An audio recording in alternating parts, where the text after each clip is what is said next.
The massive alien ship hung in Earth's sky like a dark moon, casting shadows across entire continents. Captain Marcus Chen stood at the observation deck of the International Space Station, watching smaller vessels stream from the mothership like angry wasps from a disturbed hive. Each one was larger than any human spacecraft ever built, their black hulls gleaming with technology that humanity couldn't even begin to understand. "Sir, we're receiving another transmission," Lieutenant Sarah Kim reported from the communications station, her voice tight with barely controlled fear. "Same message as before." Marcus nodded grimly. He'd heard it 17 times in the past 6 hours. The voice was cold, mechanical, speaking perfect English with an accent that seemed to come from everywhere and nowhere at once. "People of Earth. You have 24 hours to send a representative to the Empress Zithara aboard the Imperial flagship Boyd's Crown. This representative will arrange the terms of your unconditional surrender. Failure to comply will result in the complete destruction of your species and the sterilization of your planet. You have been warned." The message had been broadcast simultaneously in every human language, transmitted directly into every communication device on Earth.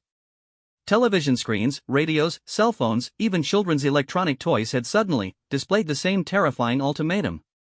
The technology required for such a feat was so far beyond human capability that it might as well have been magic. "Any word from the world leaders?" Marcus asked, though he already knew the answer from Kim's expression. "The emergency session at the UN ended 3 hours ago," she replied. "No one wants to be the representative. They're arguing about who should go." Marcus closed his eyes and exhaled slowly. Of course they were. Faced with the most critical moment in human history, the world's leaders were paralyzed by fear and political considerations. Who would want to walk into an alien ship to negotiate humanity's surrender? Who would want to be remembered as the person who signed away Earth's freedom? The irony wasn't lost on him.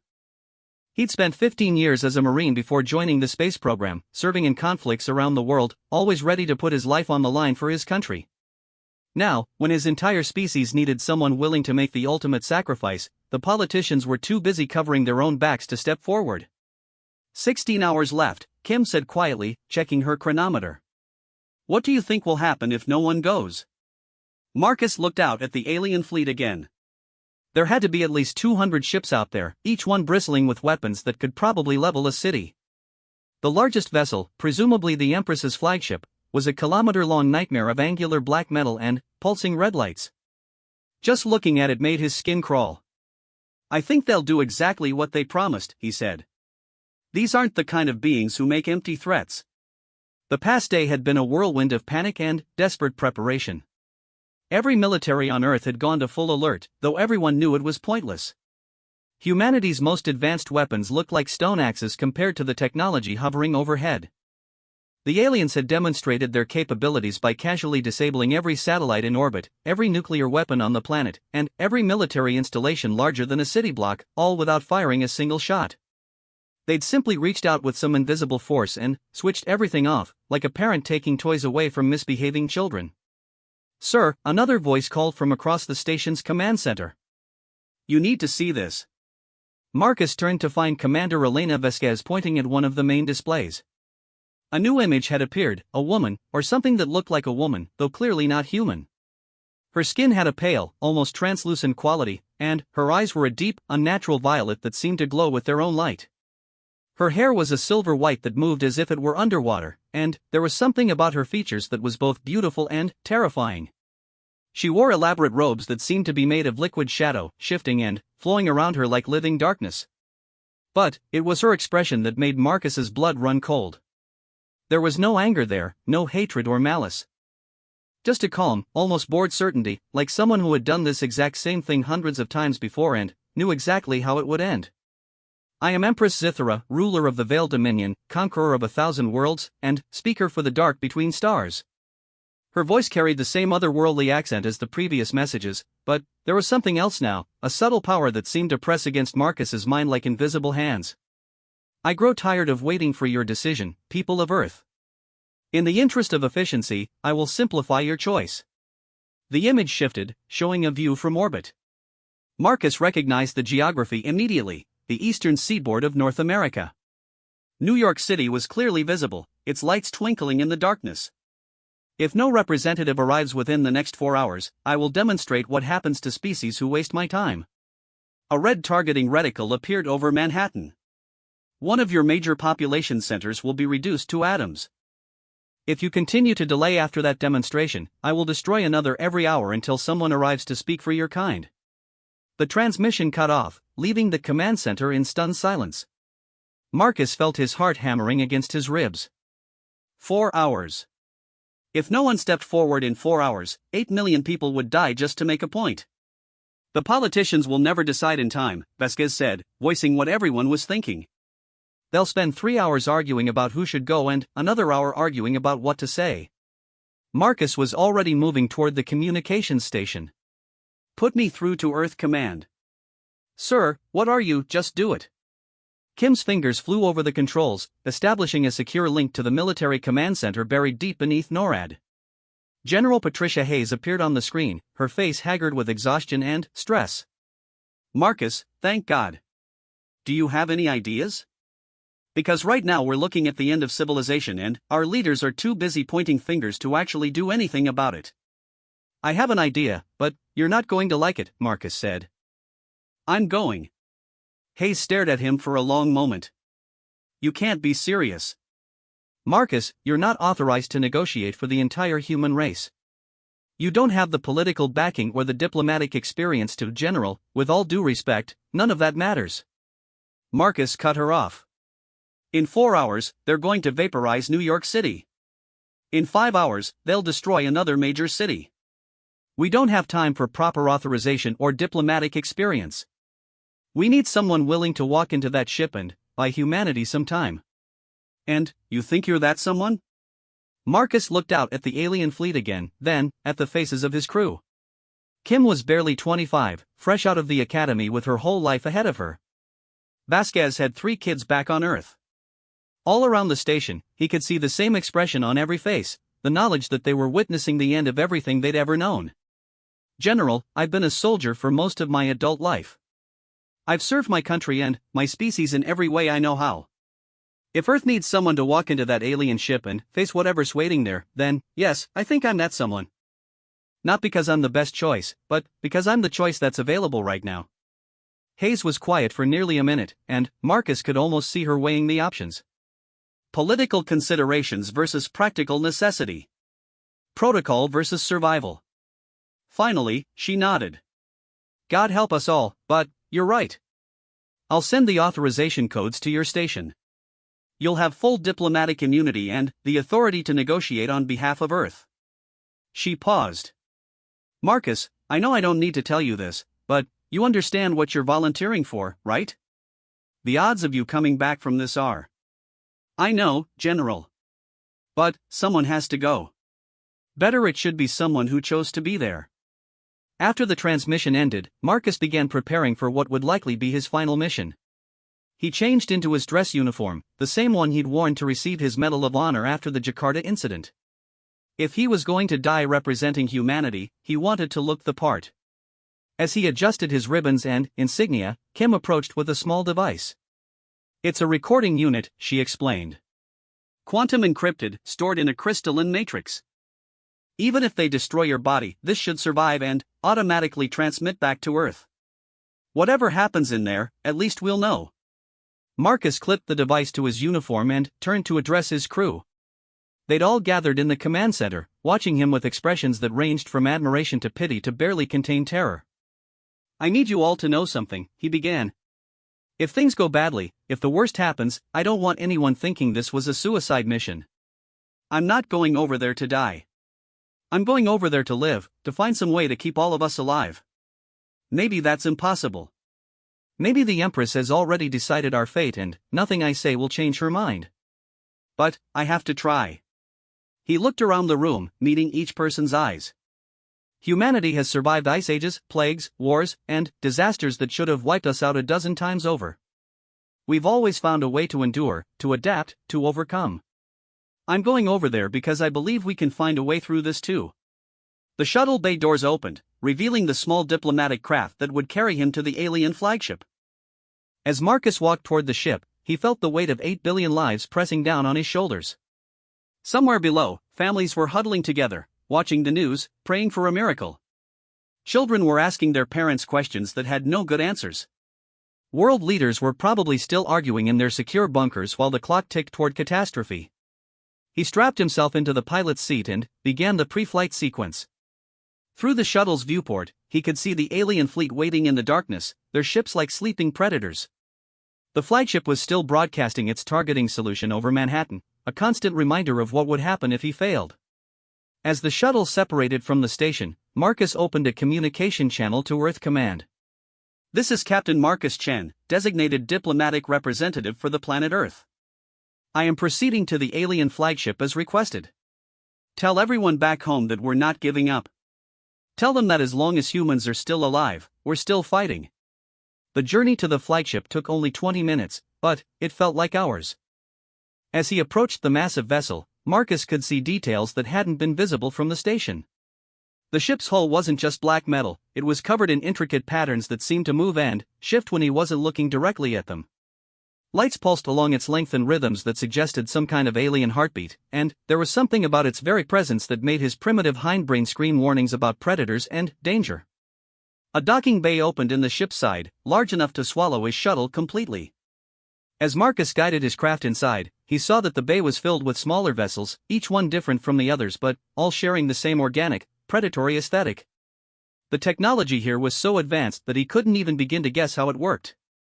There were no visible control panels, no signs of mechanical joints or moving parts, yet everything functioned with perfect precision.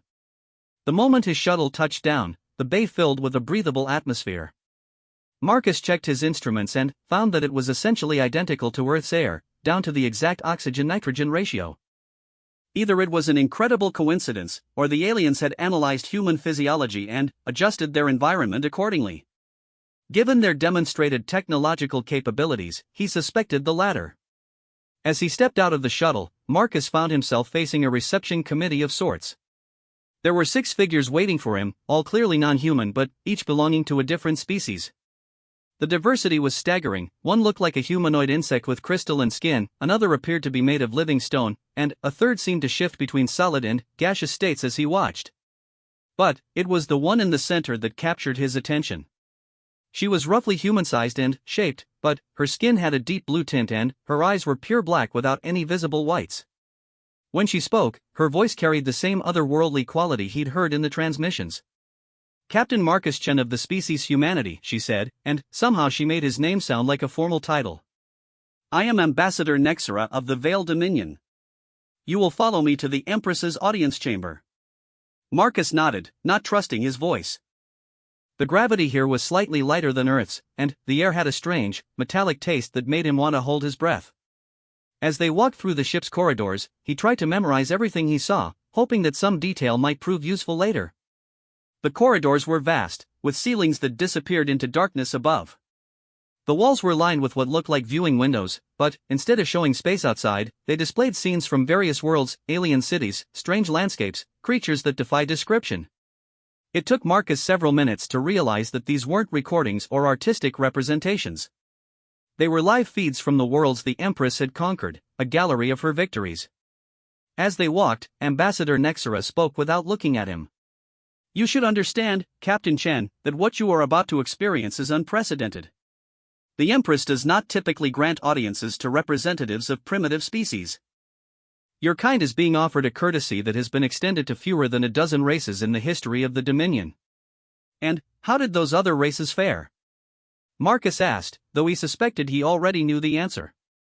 Nexera's expression didn't change. "They are all now productive members of the Dominion, contributing to the Empress's grand design for galactic unity." The euphemistic language didn't hide the reality. They'd been conquered and enslaved, just as Earth was about to be.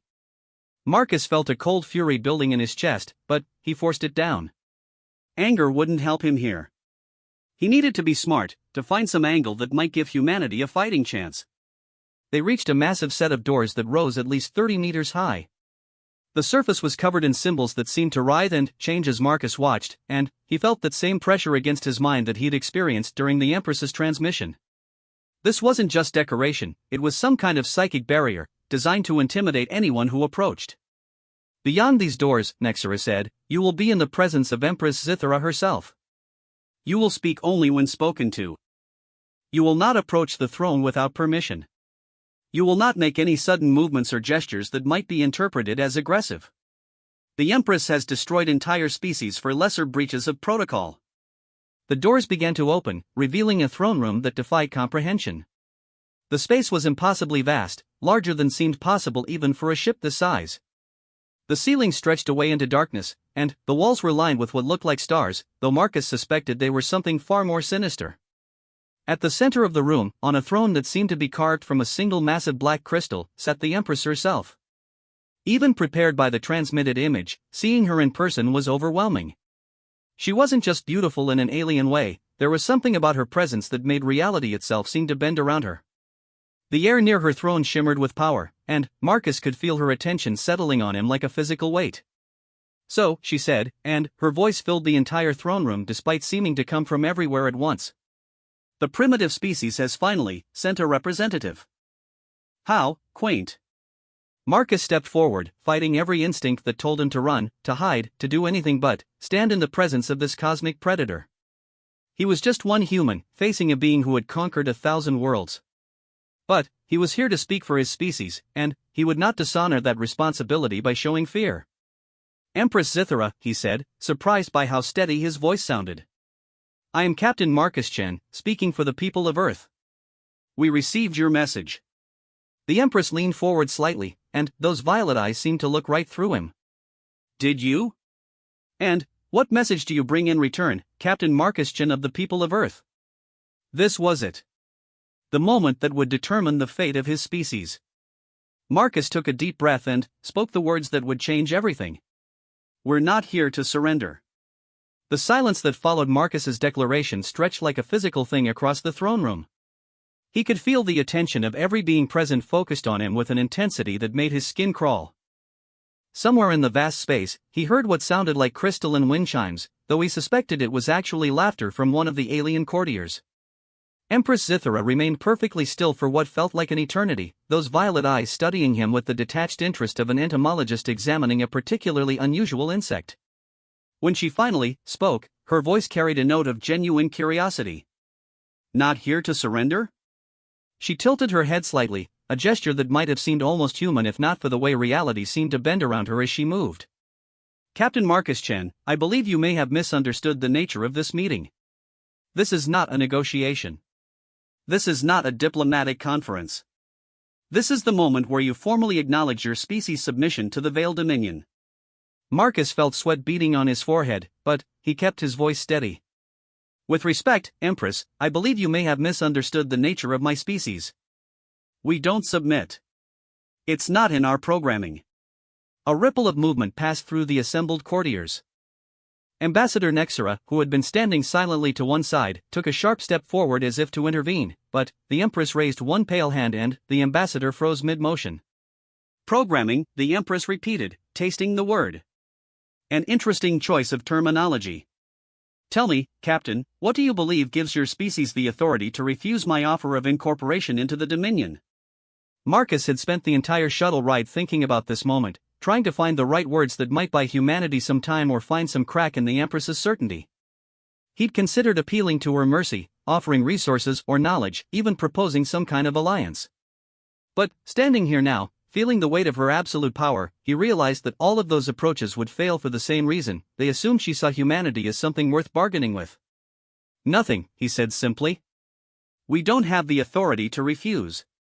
We don't have the power to resist. We don't have the technology to fight. We have absolutely nothing that should make you consider our opinion on this matter." The Empress's expression shifted slightly, and, for the first time, Marcus saw something that might have been surprise.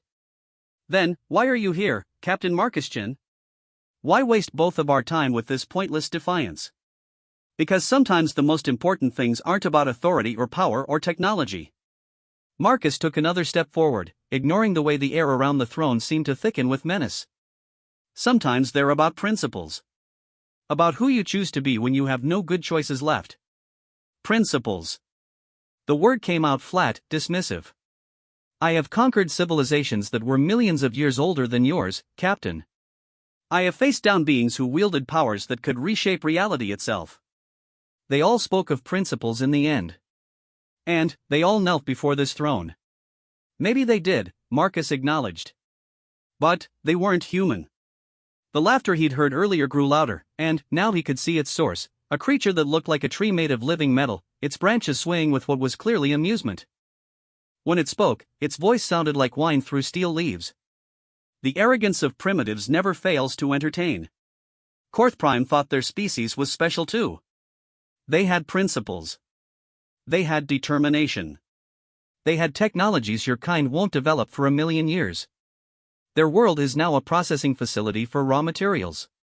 Marcus felt a chill, but he pressed on. What happened to the others? The species that chose to fight instead of surrender? They died, the Empress said simply. Quickly and completely. Their worlds were sterilized, their cultures erased, their very existence forgotten except as entries in the Dominion's historical archives. She leaned back in her throne, and Marcus could swear he felt the temperature in the room drop several degrees. Is that the fate you would choose for your species, Captain? If the alternative is slavery? Yes. The word hung in the air like a challenge. Marcus could feel the alien minds around him recoiling from the concept, as if voluntary extinction was somehow more disturbing than submission. But the Empress just continued to study him with that same detached fascination. Slavery, she repeated. Another interesting word choice. The Dominion does not practice slavery, Captain Chen. The species within my empire are partners, each contributing according to their abilities and receiving according to their needs. They are fed, housed, protected, given purpose. Their children grow up in a galaxy free from war, poverty, or uncertainty. And free will? Free will is chaos, the Empress replied without hesitation. Free will is what creates conflict, suffering, inequality. Free will is what turns potential paradise into actual hell. The Dominion offers something far more valuable, peace. Marcus thought about Earth, about all the wars and injustices and struggles that had marked human history. He thought about poverty and disease and the million ways that free will had indeed led to suffering. For a moment, he could almost see the appeal of the Empress's offer. A galaxy without war, without want, without the constant struggle that seemed to define human existence. But then, he thought about Sarah Kim, barely out of the academy but already showing the kind of courage that made her volunteer for the most dangerous missions. He thought about Elena Vasquez, who turned down a promotion that would have kept her safely on Earth because she believed in pushing the boundaries of human exploration. He thought about every human who had ever looked at an impossible challenge and said yes instead of no. You're offering us peace, he said. But what you're really offering is the absence of choice. And, without choice, peace is just another word for death. Death? The Empress's voice carried a note of genuine confusion now. Captain, you clearly do not understand what you are refusing. The species within the Dominion live for thousands of years. They never experience hunger, disease, or material want. They contribute to projects that span millennia, achievements that no single species could accomplish alone. How is this death? Marcus took a deep breath, knowing that what he was about to say would either save his species or doom them. Because at Empress, living without the possibility of failure means never really being alive at all. The silence returned, deeper and more profound than before. Marcus could feel the alien minds around him trying to process what he just said, as if the concept was so foreign to their thinking that they couldn't quite grasp it. When the Empress spoke again, her voice was softer, more thoughtful. You would rather face certain destruction than accept certain peace? We would rather face uncertain destruction than accept certain slavery, Marcus corrected. Yes. Even knowing that your choice condemns every member of your species? Every human child, every human elder, every human who might have lived a long and peaceful life under Dominion protection? The question hit Marcus like a physical blow. He thought about the billions of people on Earth, going about their lives, completely unaware that their fate was being decided by a conversation taking place in an alien throne room. Children playing in parks, students preparing for exams, couples falling in love, artists creating beauty, scientists pushing the boundaries of knowledge. All of them depending on him to find some way to keep them alive. Yes, he said, though the word felt like poison in his mouth.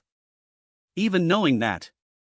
The Empress was quiet for a long time, her violet eyes never leaving his face. When she finally spoke, there was something different in her voice, a note he hadn't heard before. In my 1,000 years of conquest, I have never encountered a species quite like yours, she said. Most fight because they believe they can win. Others surrender because they know they cannot.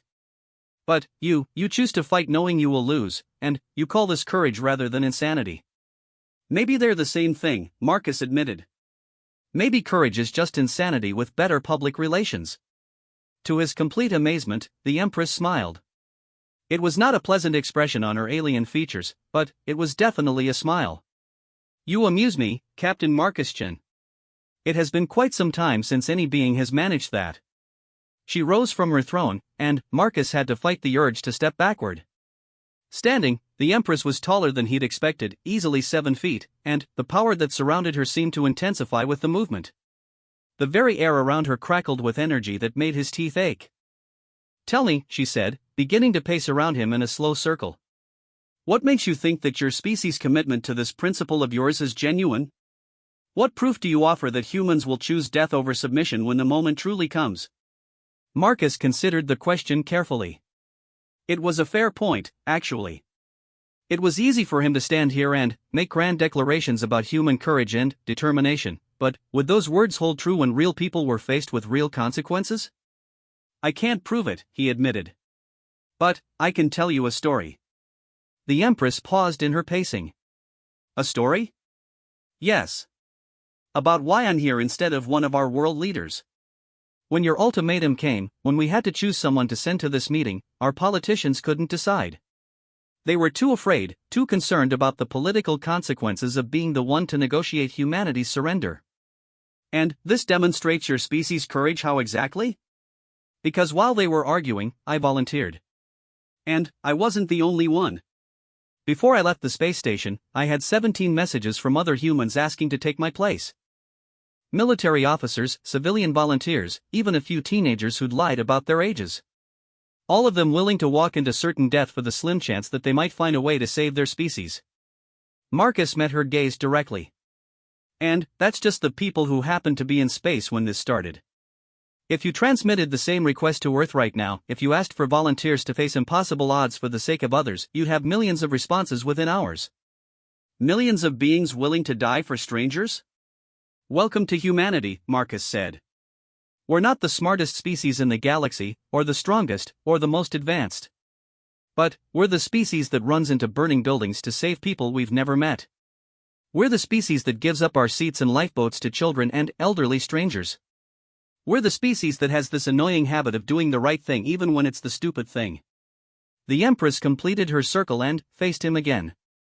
And you believe this trait of yours has value? I believe it has power, Marcus corrected. Not the kind of power you wield, obviously. Not the power to conquer worlds or reshape reality. But the power to inspire, to endure, to find hope in hopeless situations. The power to make other people want to be better than they are. Power that appears to have failed you rather spectacularly, the Empress pointed out. Your species is still facing extinction, and your inspiring sacrifice changes nothing. Marcus smiled, and, for the first time since entering the throne room, it was a genuine expression. Maybe. But, you know what's interesting, Empress? You're still talking to me. The alien courtiers stirred uneasily, and Marcus could feel their attention focusing on him with new intensity. Ambassador Nexera looked positively alarmed, though he couldn't tell if it was because of what he'd said or the Empress's reaction to it. Explain, the Empress commanded, though her tone was more curious than threatening. You could have destroyed Earth the moment we refused your ultimatum, Marcus said. You could have vaporized my shuttle the moment I said we weren't surrendering. You could have killed me where I stand the moment I compared your offer to slavery. But you didn't. You're still here, still listening, still engaging with this conversation. Why? The Empress was perfectly still for several heartbeats. Then, to Marcus's amazement, she laughed. It was not a human sound, it carried harmonics that seemed to resonate in dimensions he couldn't perceive, but it was definitely laughter.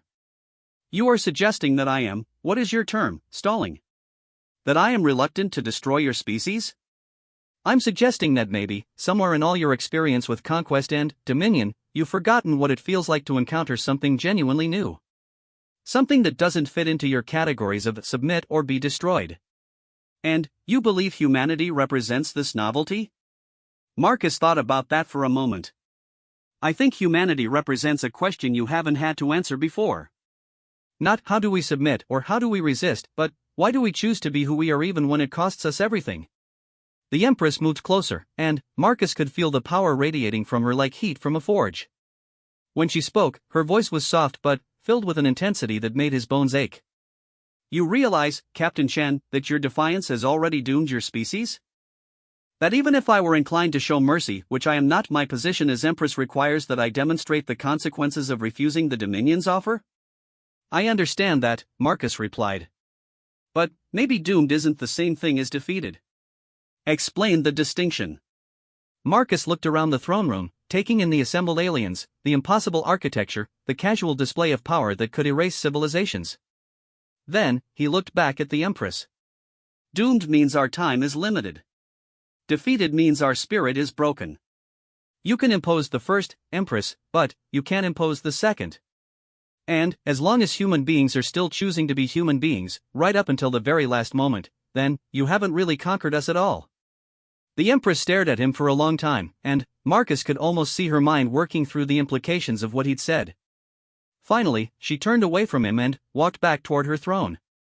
You have given me much to consider, Captain Marcus Chen, she said without turning around. I will render my decision within 1 of your hours. Until then, you will remain as my guest aboard this vessel. Ambassador Nexera stepped forward, clearly relieved to have some kind of normal protocol to follow. If you will come with me, Captain, we will show you to your quarters. As Marcus followed the ambassador from the throne room, he caught one last glimpse of the Empress standing before her crystal throne. She was perfectly still, silhouetted against the star field of conquered worlds, and, for just a moment, he could have sworn she looked almost uncertain. The quarters they assigned him were luxurious by human standards, though clearly designed with alien physiology in mind. The ceiling was too high, the proportions were subtly wrong, and there was a constant low humming sound that he couldn't identify. But there was a comfortable sleeping area, a small food preparation station, and what appeared to be a viewing screen showing the space outside the ship. As Marcus settled in to wait, he found himself thinking about Earth. By now, the world would know that their representative had reached the alien ship. They would be waiting for word, for some sign of hope or at least news of their fate. He wished he could send them some kind of message, some reassurance that he was still fighting for them. But what could he say? That he'd managed to surprise an alien empress with his species' stubborn refusal to accept the inevitable? That he'd bought them an hour to continue existing while their ultimate fate was decided by a being whose power was beyond human comprehension? As he sat in the alien chair and watched Earth turning slowly in the viewing screen, Marcus realized something that surprised him. Despite everything, the impossible odds, the alien technology, the casual discussion of species extinction, he wasn't afraid anymore. He was still terrified for his species, still desperate to find some way to save them, but the personal fear that had gripped him since entering the throne room had faded. Maybe it was because he'd already said everything he'd come to say. Maybe it was because he'd finally met a challenge that was bigger than his ability to worry about it. Or maybe it was because, for the first time in his life, he'd encountered a problem that couldn't be solved with military precision or careful planning or any of the other tools he'd spent his career mastering. All he could do now was be human, and hope that somehow, that would be enough.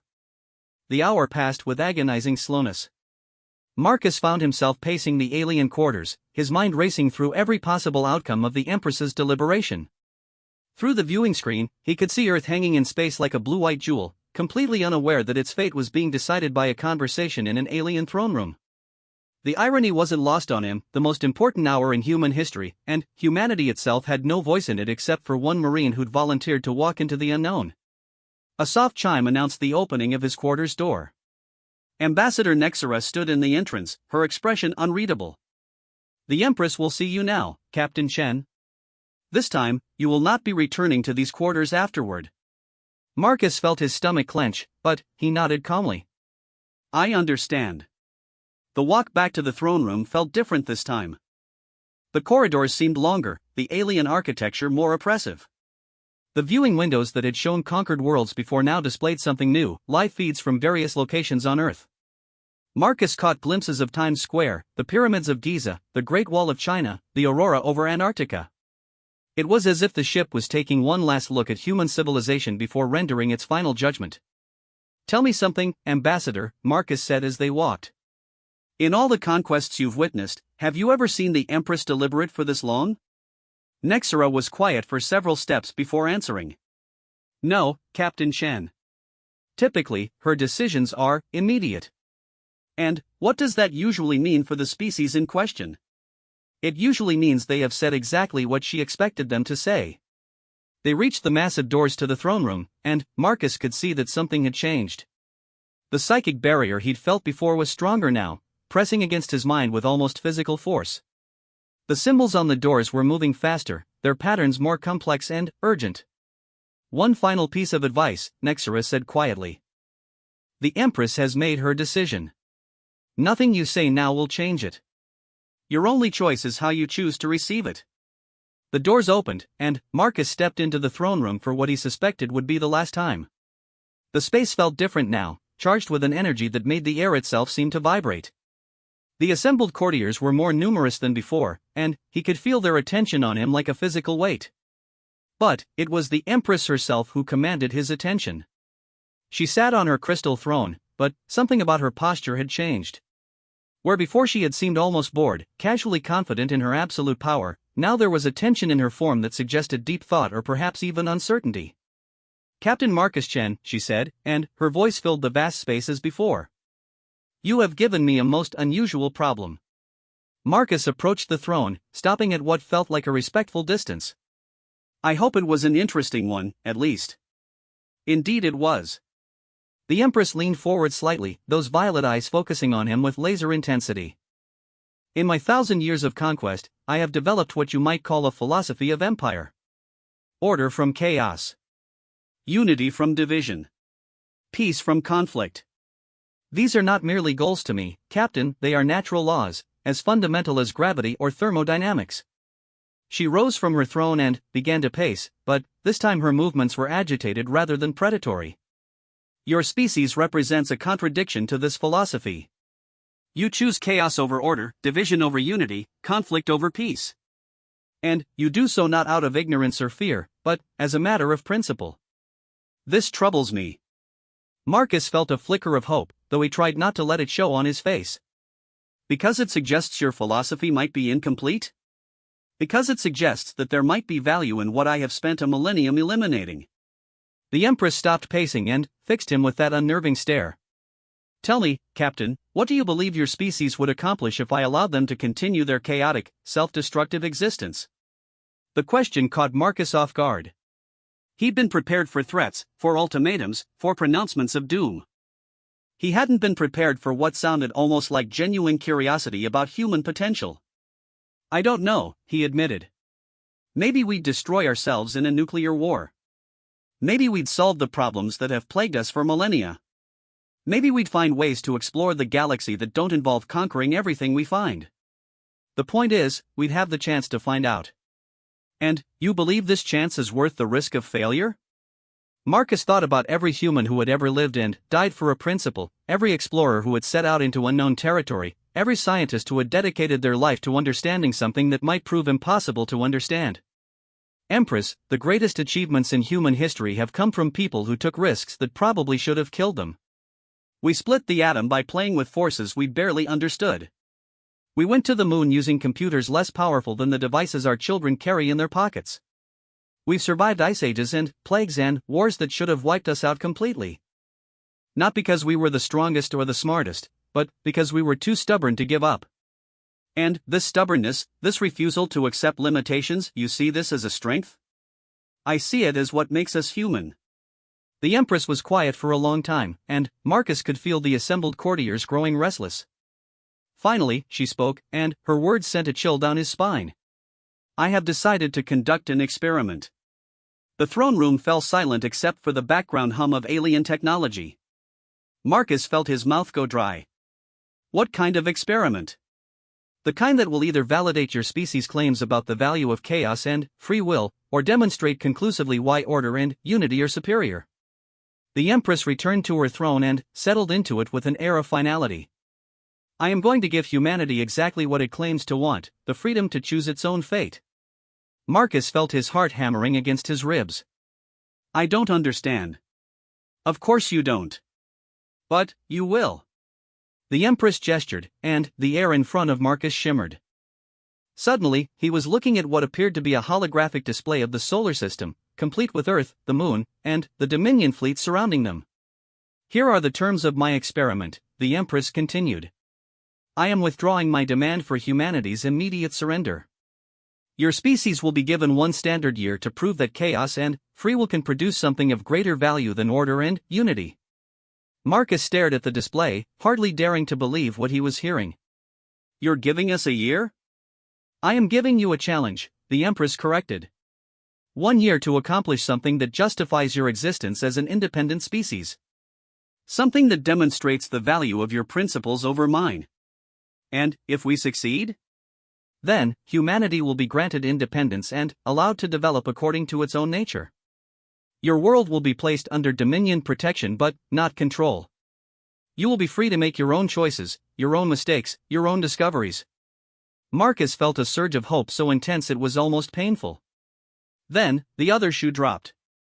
And, if we fail? The Empress's smile was cold and final. Then, I will personally oversee the complete assimilation of your species into the Dominion. Every human being will be subjected to neural reconditioning to eliminate the chaotic impulses that lead to resistance. Your capacity for independent thought will be surgically removed. You will become the perfect subjects you were always meant to be. The hope Marcus had felt moments before curdled into horror. Neural reconditioning. Surgical removal of independent thought. It was worse than death, it was the complete erasure of everything that made humanity human. That's monstrous, he whispered. That is order, the Empress replied calmly. Perfect, eternal, unbreakable order. No more war, no more conflict, no more suffering caused by poor choices or selfish impulses. Every human being working together in perfect harmony toward goals that benefit the entire galaxy. Marcus struggled to process what he was hearing. The Empress wasn't just offering humanity a chance at freedom, she was presenting them with a choice between true independence and complete obliteration of their essential nature. Win or become something that was no longer human in any meaningful sense. What exactly do we have to accomplish? He asked. What would you consider proof that our way has value? The Empress leaned back in her throne, and, for the first time since he'd met her, she looked genuinely pleased. Ah, now that is the beauty of the experiment. I am not going to tell you what you need to accomplish. Part of your claim is that free will and chaos lead to innovation and achievement. If I define the parameters of success, then you are simply following orders, no different from any other Dominion species. So we have to figure out for ourselves what would impress you? You have to figure out for yourselves what would justify your continued existence as an independent species. What would demonstrate that the chaos you embrace is superior to the order I offer? Marcus's mind raced through the implications. This wasn't just a challenge, it was a trap. How could humanity possibly know what would satisfy a being whose power and knowledge were beyond their comprehension? How could they compete with civilizations that were millions of years ahead of them technologically? But, even as these thoughts ran through his head, another part of his mind was already working on the problem. Because that was what humans did, they found ways to succeed when success should have been impossible. 1 year, he said, more to himself than to the Empress. One of your standard years, yes. Beginning from the moment you return to Earth. Marcus looked around the throne room one last time, taking in the assembled aliens, the impossible architecture, the casual display of power that could reshape reality itself. Then, he looked back at the Empress. I accept your challenge. Of course you do, she said, and there was something almost fond in her voice. It is, after all, in your programming. The journey back to Earth passed in a blur. Marcus's shuttle was escorted by a single alien vessel, sleek and predatory, that peeled away only when they reached the outer edge of Earth's atmosphere. As he approached the International Space Station, Marcus could see that the rest of the Dominion fleet had already begun to withdraw, pulling back to what appeared to be a monitoring distance just beyond the orbit of Mars. The docking bay doors opened, and Marcus found himself facing the same crew he'd left behind what felt like a lifetime ago. Sarah Kim's face was streaked with tears, Elena Vasquez looked like she'd aged 10 years in the past few hours, and everyone was staring at him as if he'd returned from the dead. Sir, Kim said, her voice barely controlled. We've been monitoring all communications. The fleet is withdrawing. What happened over there? Marcus looked around at the faces surrounding him, young, hopeful, terrified, determined. Human faces. We have a year, he said simply. The questions came all at once, a babble of voices asking for details, explanations, clarification. Marcus held up a hand for silence. I need to speak to General Hayes immediately. And, I need an open channel to every communication system on Earth. What I have to tell you, I need to tell everyone at once. 20 minutes later, Marcus found himself facing cameras that would broadcast his words to every human being on the planet. Behind him, through the observation window of the space station, Earth turned in its stately rotation, blue and beautiful and completely unaware that it had just been handed both the greatest opportunity and the greatest challenge in its history.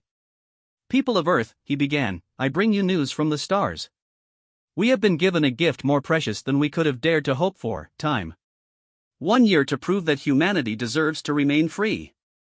He paused, gathering his thoughts. How did you explain something like this to an entire species? The Empress Zithara has offered us a challenge. We have 1 year to accomplish something that will demonstrate the value of human freedom, human choice, human stubbornness in the face of impossible odds.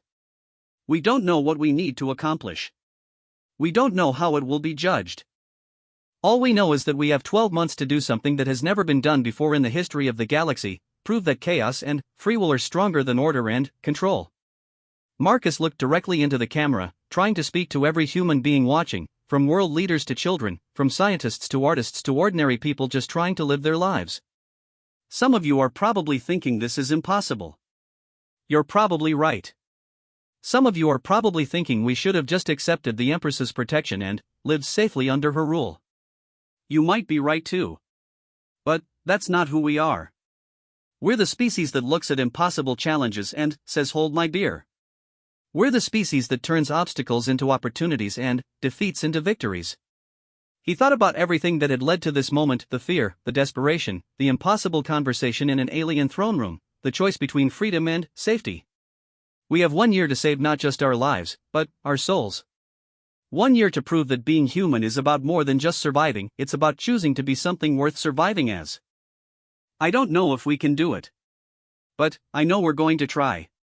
Marcus looked out at Earth one more time, at the world that would either rise to meet this challenge or face the loss of everything that made it unique in the galaxy. Welcome to the greatest year in human history. Let's make it count. 6 months had passed since Marcus Chen's return from the alien flagship, and Earth had transformed in ways both inspiring and terrifying. The knowledge that humanity had less than half a year left to prove its worth had created a global urgency unlike anything in recorded history.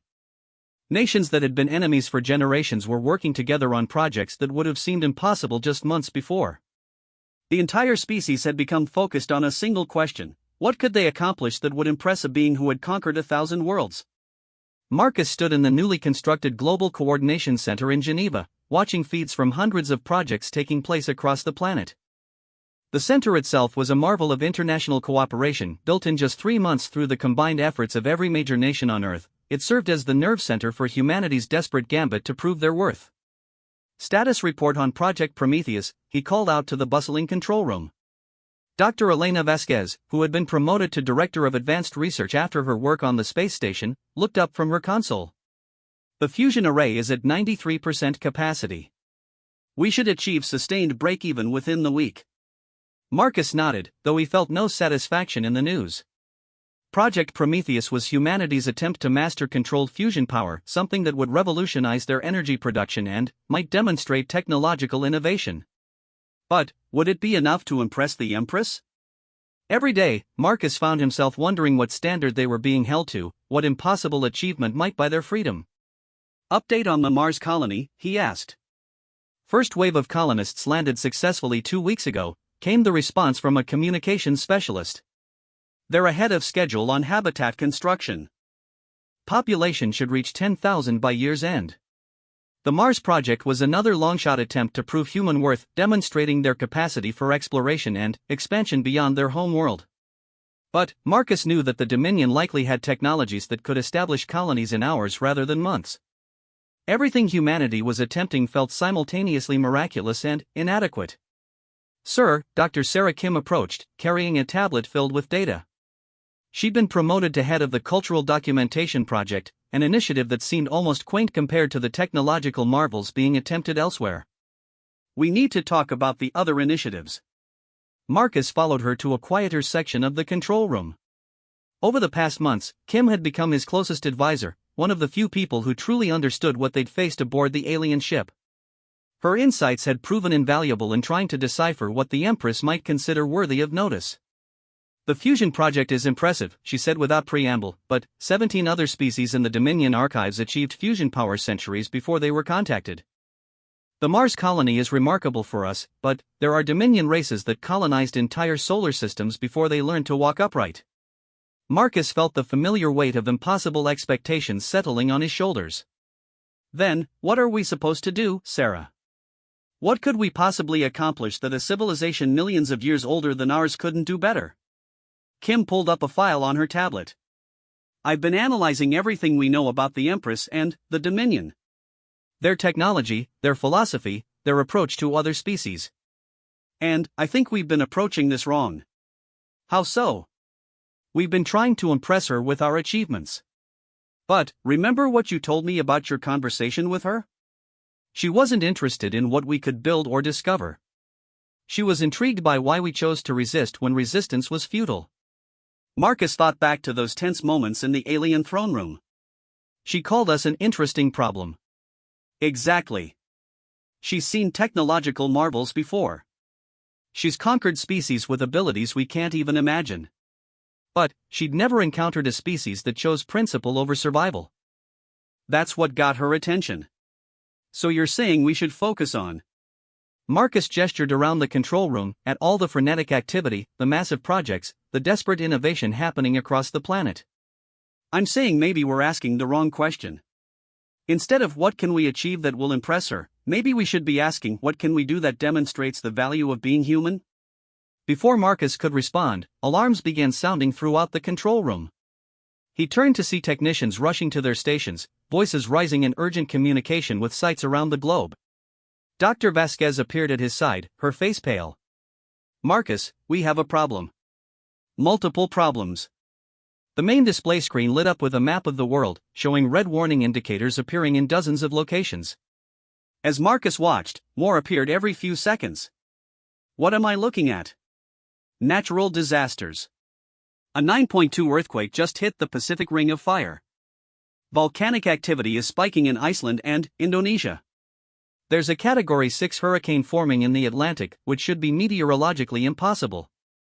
And we're tracking what looks like a massive solar flare heading our way. Marcus felt ice forming in his stomach. All at the same time? It gets worse, Vasquez continued. Our satellites are detecting gravitational anomalies around the planet. These aren't natural disasters, Marcus. Someone is causing them. The implication hit him like a physical blow. The Empress. Has to be. This is exactly the kind of test she would create. Present us with a crisis that threatens everything we've been working toward and see how we respond. As if summoned by their conversation, the main communication screen activated. Marcus found himself looking at Ambassador Nexera, transmitting from somewhere in space.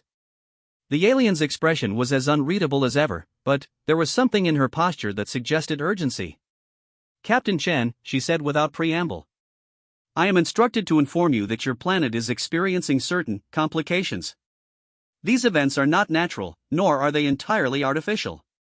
They represent a convergence of possibilities that your species must address. What does that mean? Marcus demanded. It means that the Empress has grown impatient with your progress. The achievements you have made thus far, while commendable for a primitive species, fall well short of demonstrating unique value. These events represent an opportunity to show something more substantial. The screen went dark, leaving the control room in stunned silence. Then, the voices began, reports flooding in from around the world as the full scope of the crisis became clear. The earthquake triggered a tsunami heading for the Japanese coast. Estimated time to impact, 4 hours. Volcanic ash is spreading across northern Europe. Air traffic is grounded, and the ash cloud is heading for major population centers. The hurricane has intensified beyond all models. It's on a direct collision course with the eastern seaboard of North America. Solar flare impact in 6 hours. All satellite communications may be disrupted, and power grids are at risk of complete failure. Marcus looked around the control room, watching his species' greatest minds trying to process a crisis that should have been impossible. Every project they'd been working on for months was suddenly at risk. The fusion array could be damaged by seismic activity.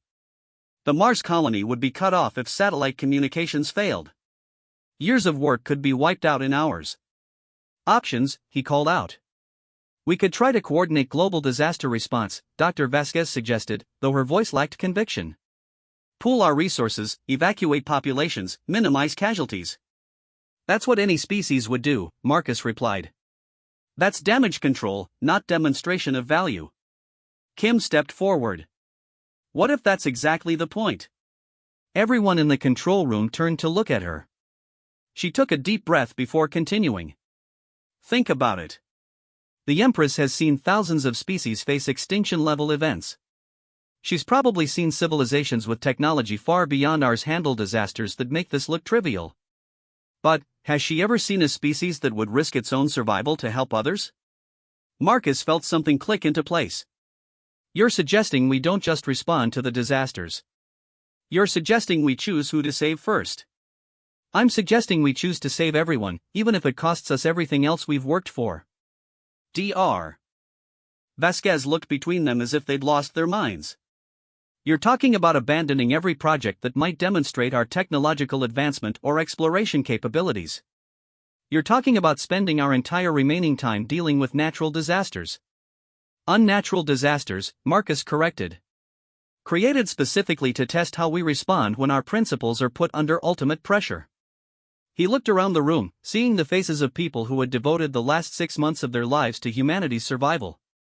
Scientists who had made breakthrough discoveries, engineers who had built impossible things, coordinators who had managed the greatest international cooperation in human history. New priorities, he announced. Everything gets repurposed. The fusion project gets converted to emergency power generation for disaster zones. The Mars mission gets recalled to help with Earth evacuations.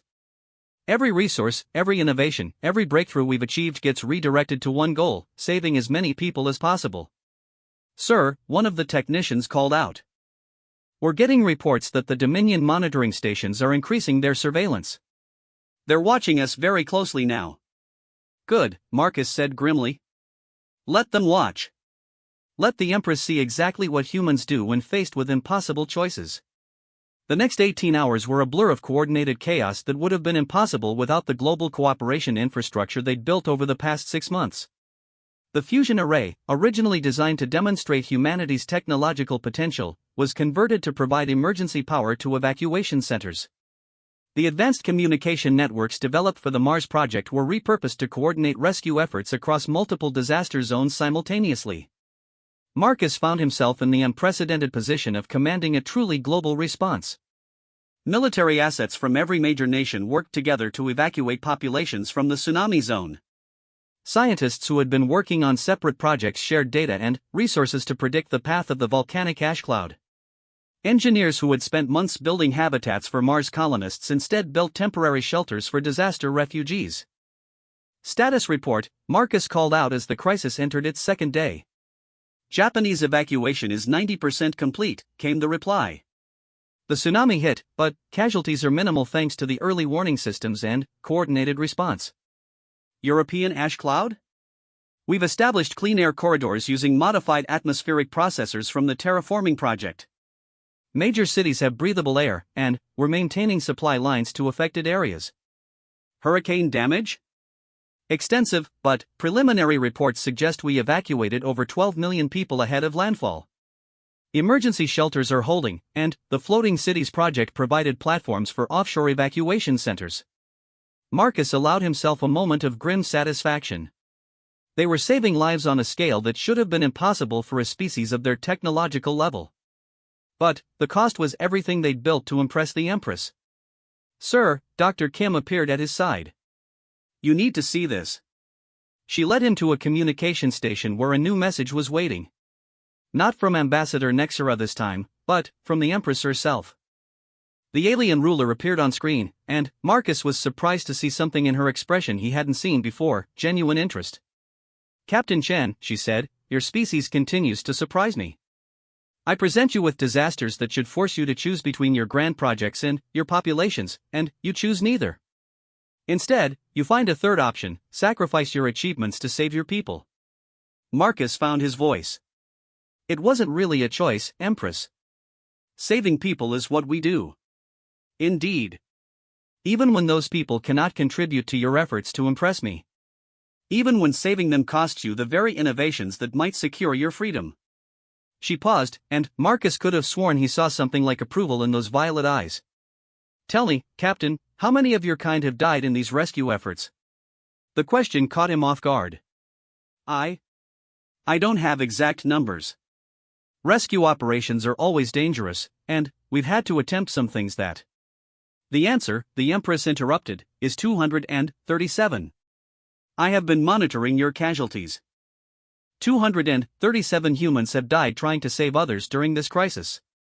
Not fighting for territory or resources or ideology, but simply because they chose to risk their lives for strangers."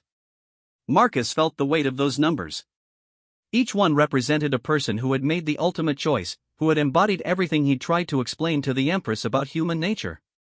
"Does that surprise you?" Marcus asked. "It astounds me," the Empress replied without hesitation. "In my 1,000 years of observing species under extreme pressure, I have never seen such consistent willingness to sacrifice for others. Most civilizations, when faced with extinction, focus entirely on their own survival. You appear to be constitutionally incapable of doing so. Is that what you were looking for?" The Empress was quiet for a long moment, and Marcus could see her considering her words carefully. "Captain Chen, in 6 months, your species has accomplished something that I did not believe possible. You have demonstrated that chaos and free will can indeed produce something of unique value. The choice to be better than mere survival requires." Marcus felt his heart hammering against his ribs. "Does this mean?" "This means that humanity has earned the right to continue its chaotic, inefficient, magnificently stubborn existence. Your people will not be assimilated into the Dominion. Your world will be protected but not controlled. You are free to make your own choices, your own mistakes, and your own impossible sacrifices." The control room erupted in cheers, but Marcus found himself strangely calm. "And the other species in your empire? The ones who chose order over chaos? They chose safety over growth, certainty over possibility. They are content, Captain Chen, but they are not alive in the way that your species is alive. Perhaps it is time for the Dominion to learn something from humanity rather than the reverse." As the transmission ended, Marcus looked around the control room at the faces of people who had just saved their species by being willing to sacrifice everything for strangers. They were exhausted, covered in the grime of disaster response, and absolutely magnificent. Outside, Earth continued to turn blue and beautiful and free. And, somewhere in space, an alien empire was learning that sometimes the greatest strength came not from the ability to conquer, but from the choice to serve. 3 years after the Great Test, as historians were calling it, Marcus Chen stood once again aboard an alien vessel. But, this time, he wasn't alone, and he wasn't afraid. The ship was a joint construction, a collaboration between human engineering and Dominion technology that represented something entirely new in galactic history, a partnership between equals. The vessel, christened the Harmony, was headed toward the Rigel system, where reports had come in of a species facing extinction from their own sun's premature death. It was humanity's first official mission as members of the Galactic Rescue Corps, an organization that hadn't existed before humans proved that some principles were worth more than survival. Captain, Lieutenant Sarah Kim called from the communications station. She'd become his second in command when Marcus accepted the position as Director of Human Galactic Operations. "We're receiving a transmission from the Empress." Marcus nodded, settling into his command chair. Over the past 3 years, these regular check-ins with Empress Zithara had become routine, though they still carried the weight of monumental importance. The relationship between humanity and the Veiled Dominion had evolved into something unprecedented in galactic history, a partnership based on mutual respect rather than dominance.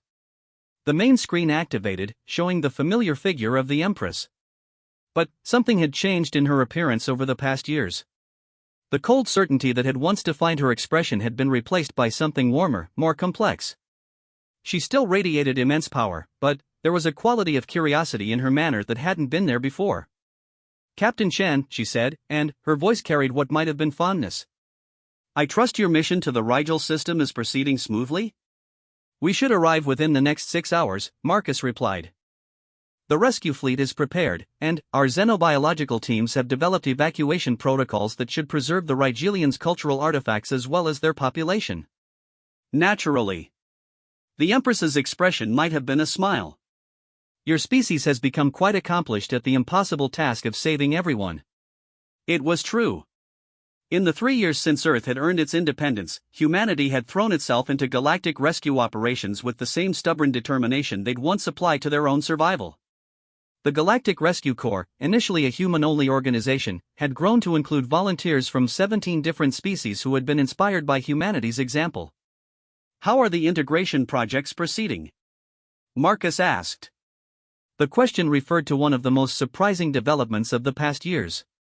Faced with humanity's demonstration that chaos and free will could produce unprecedented acts of heroism and sacrifice, many species within the Dominion had requested the opportunity to explore what they called selective autonomy, the chance to experience limited freedom within the structure of the Empire.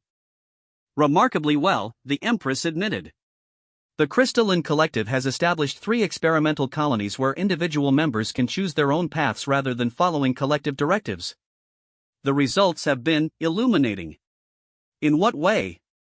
"They have developed 17 new forms of artistic expression, solved 3 previously unsolvable mathematical theorems, and invented a form of music that somehow enhances psychic communication across species barriers." The Empress paused. "They have also experienced their first cases of depression, anxiety, and existential uncertainty." Marcus understood the mixed emotions in her voice. The good and the bad together. Indeed.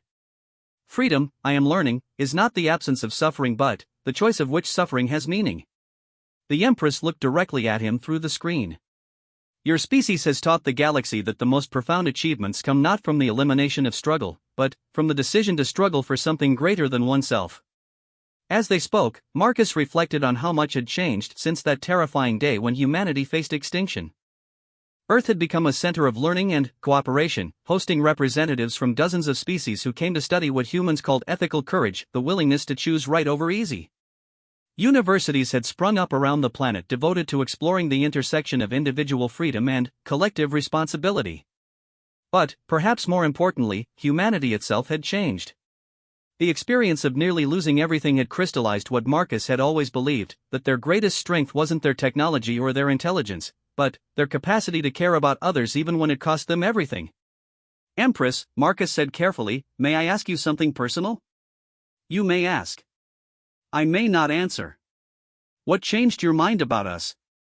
At what point did you decide that humanity was worth preserving?" The Empress was quiet for a long time, her violet eyes seeming to look beyond the screen into some distant memory. When she finally spoke, her voice was softer than Marcus had ever heard it.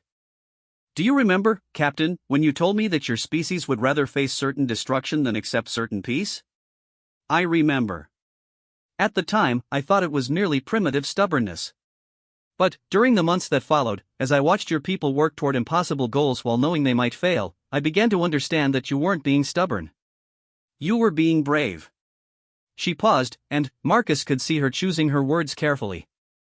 "The moment that changed everything was not during your rescue operations, though those were impressive. It was during the aftermath of the volcanic crisis in Europe. I was monitoring your communications, and I heard a conversation between 2 of your emergency coordinators. They were exhausted, having worked for 36 hours straight to evacuate populations from the ash cloud." Marcus remembered those days, the chaos, the desperation, the incredible coordination that had saved millions of lives. "One of them said she didn't know if their efforts mattered, since you were probably going to fail my test anyway and the entire species would be assimilated. And the other one replied that it mattered because they were the kind of people who saved lives, regardless of whether anyone would remember them for it." The Empress leaned forward, and, for a moment, Marcus could see something almost human in her alien features. "That was when I understood that you weren't trying to impress me, Captain Chen. You were simply being yourselves, even when being yourselves was guaranteed to end in failure. And that taught me something I had forgotten in my 1,000 years of conquest: the most profound victories are often indistinguishable from defeat to outside observers.